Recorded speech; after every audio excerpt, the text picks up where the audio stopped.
Boom in your face. Boom in your face. Boom in your face. Boom in your face. Hello and welcome to Boom in Your Face, a platform for indie artists and musicians to come and share their new music or projects, as well as discuss topics about the music industry and the community at large. Boom in Your Face has two meanings. One is that boom in your face from the music that you're listening to. But the other boom in your face is when someone assumes the situation is one way and boom in your face is totally wrong and something totally different. So on occasion we discuss those boom in your face moments, so watch out that someone might be you. Listeners, if you'd like to share your boom in your face music or projects, or share your boom in your face moments, or just want to join us in the conversation, reach out and email me at boominyourface616@gmail.com or visit the website and sign up for the newsletter, like, subscribe, and share the episodes. Mary Kearney. I'm your host. Welcome. We had the band Raleigh Gray and Sunfire. That's the reggae legend Raleigh Gray. The reggae legend Raleigh Gray. G-R-A-Y. All right. We have the legendary Raleigh Gray, and he's going to bring us some great stories from around the world. He has brought reggae to America, and he's going to tell you all about the history that you won't get out of a book. Only here at Boom in Your Face podcast. Ever since you went away, every day is just a cloudy day. Just one kiss, stop the rain from the skies. Tears from my eyes and rolling down my face, and then rolling down my cheek. All I know that I love you, and if it lasts forever, I'll be loving you still.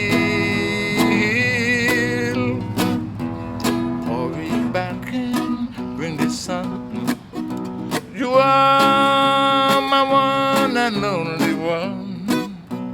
Just one kiss, stop the rain from the skies. Tears from my eyes and rolling down my face, and then rolling down my cheek. All I know that I love you, and if it lasts forever, I'll be loving you still.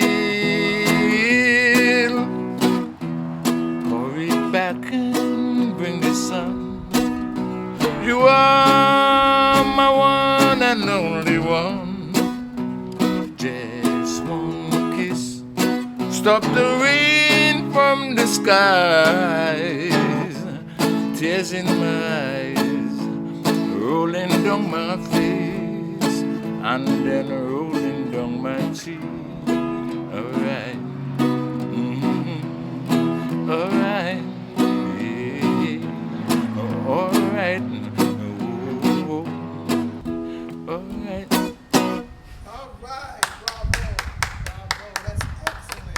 Such a treat and a welcome to have you here with me today. It's a legend in every way. Now, tell me about your history and how you got started with playing that beautiful guitar the way you do. Well, I didn't start it up. I started from a little Caribbean island off of Trinidad and Tobago. I started off of a little village called Speyside, Tobago. So, in the early days in my career, basically, we had no electric lights, so you couldn't dream about playing the guitar. Bees is important. Bees is just flying around just now. Yes. But they're important to pollinate the fruits, so humans. But humans could eat. Mm-hmm. All right. So basically, coming back to the story, I started off a little island. My first instrument was the harmonica. and that's what I started because it was a cheap instrument, and basically a harmonica at the time cost 35 cents. So basically, I learned to play the harmonica at the age of 10. I was a great harmonica player at the age of 10, playing calypso music that I hear on the radio. And basically, we didn't have a radio. There was only one radio in the village. So my dad went and buy a radio. In that time, in the early 60s, maybe 60 or 61. And basically the calypso was the music of the Caribbean at that time. The whole Caribbean islands, used to listen to calypso. There wasn't no reggae. There wasn't no rock steady like Jamaican music. Really went to another state, a plane. Okay, because all the islands used to listen to calypso at that time. I mean elevation, Right. elevate. Right. So mainly what happened in the early '60s, I used to listen to calypso coming out of Trinidad. My dad bought the second radio in my village, Yes. and imagine that they used to use a bamboo pole with a wire. That was the antenna. Okay.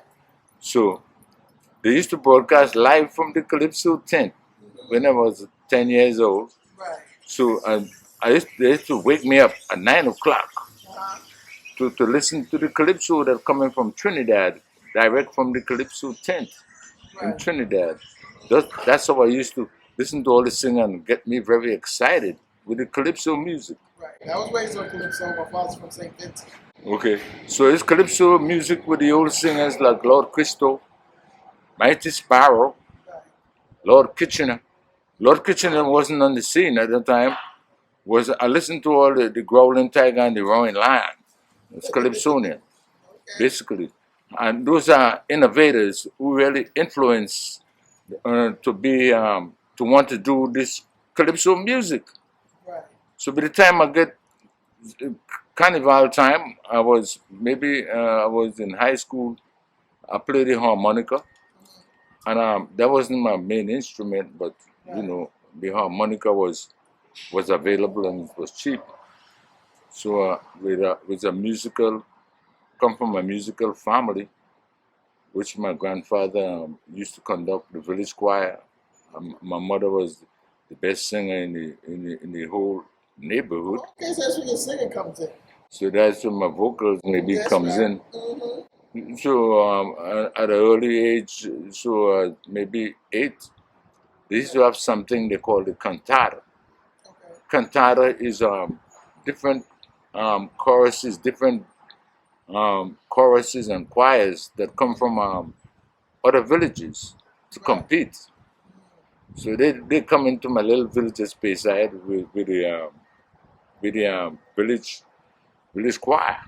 All right. And when the village choir comes into the area, I used to go and look as a little boy and listen, peep through the windows and Do you see. have a tune that you can remember that strum out for us? Yes, I have a tune. The tempest cross, keep moving on. A better day begins to dawn. We are moving on. We are moving on. We are moving on to victory. A better day has born. We are moving on to victory. Okay. But there was all spiritual songs, Right.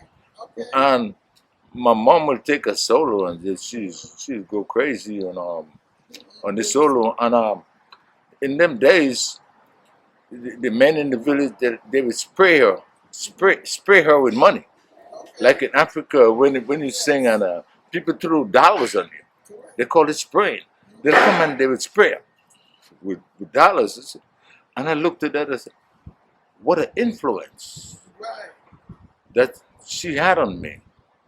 And basically, we go back home. Every cantata, they call it a cantata. Right. When the village choir interact with others. So I'll go back home, and then she'd put a little radio on. And when she put the radio on, the radio was bringing country music. And her favorite singer in country was Jim Reeves. So listen what she used to sing, right? All right. Let me hear it. Put your sweet lips a little closer to the phone. Let's pretend we are together all alone. I'll tell the man to turn the jukebox way down low. But you can tell your friend here with you, he'll have to go. All right. This is a treat that you're giving everybody. So she used to sing this song, and but I was listening as a kid, and she would blow all them notes, and calypsos used to come through the radio too. At that time, our favorite calypso name was the Mighty Power. Okay.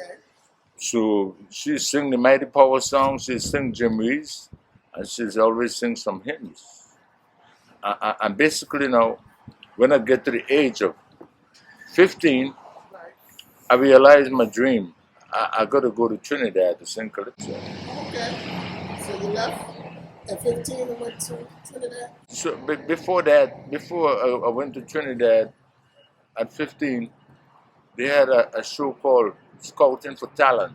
The show is in Trinidad. It's a TV show. Okay. We didn't have a TV at the time. So they come to pick contestants from Trinidad,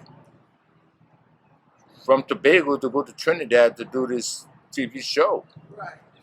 Holly Bitadier. That's the name of the host for the TV show. Okay.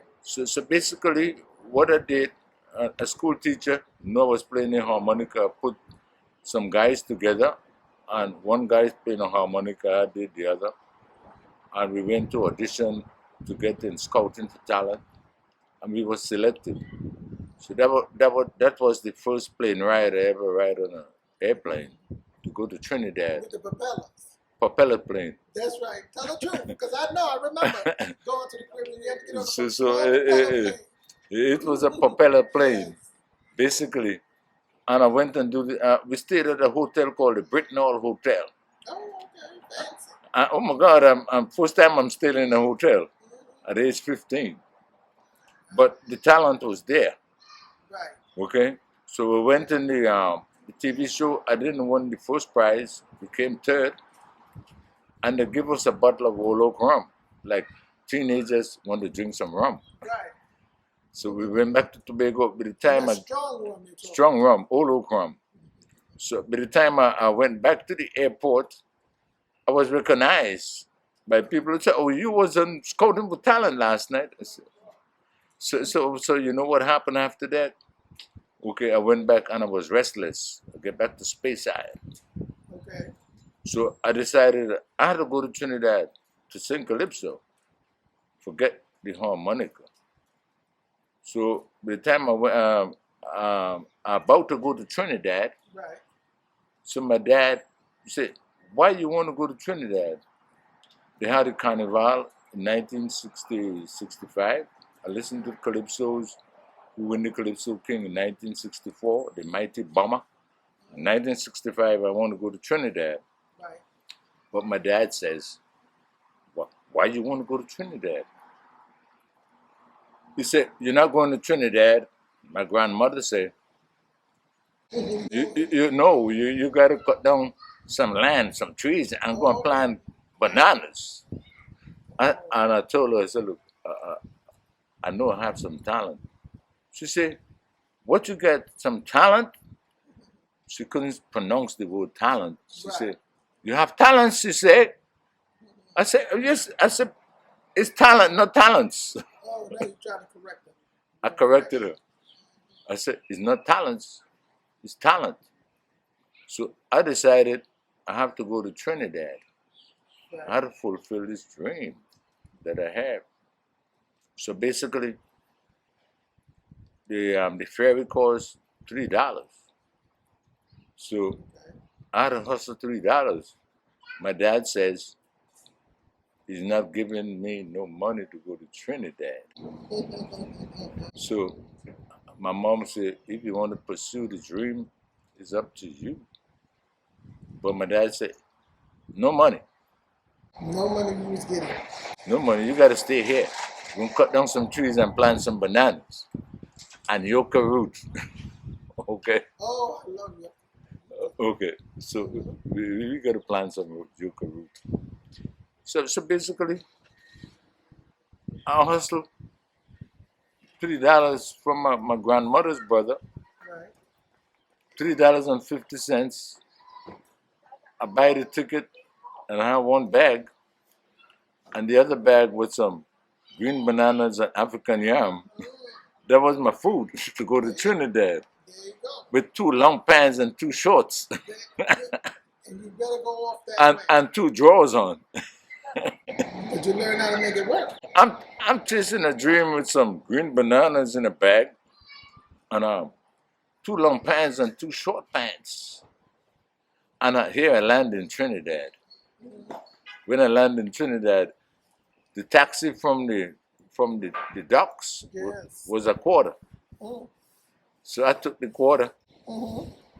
and I took a taxi with my green bananas in a burlap bag and a few pants, landing in a place called Laventille Hill in Trinidad. Okay. These days I couldn't play no guitar. Harmonica is not the instrument for no calypso. You need to play the guitar. That's right. You need to learn to sing and write and do all these things. What a big dream that I have. Oh, this guy is going to accomplish. We're going to stop here in this 2-part series of the legendary reggae artist Raleigh and Gray. His story is a perfect example and reminder about the human spirit. And if you believe in your dreams, there's going to be many twists and turns. There may be even moments of hunger and homelessness. But if you stay steady on your course, and you will achieve your goals. But even more profound a lesson, a takeaway from his journey, is not to forget to give back as well as pay it forward to others you see struggling on their journeys. I pray, my listening audience, to be of service to others and a lover of humanity, which are the most important talents you can possess in your life and career. I always say each one, reach one, and teach one is a motto I strive to live by. That's my prayer for all my listeners. Amen. Now, don't forget to catch part 2 of this amazing, legendary story from Raleigh Gray, because he has so many nuggets of great wisdom that he's going to give you all. Listeners, I want to thank you again for joining me for another episode of Boom in Your Face. Please remember to support the podcast on the website. As a reminder, if you'd like to share your Boom in Your Face music, or share your Boom in Your Face moments, or just want to join in the conversation, reach out and email me at boominyourface616@gmail.com or visit the website and sign up for the newsletter and share your stories. I'm your host, Mary Kearney. Be blessed. Boom in your face. Boom in your face. Boom in your face.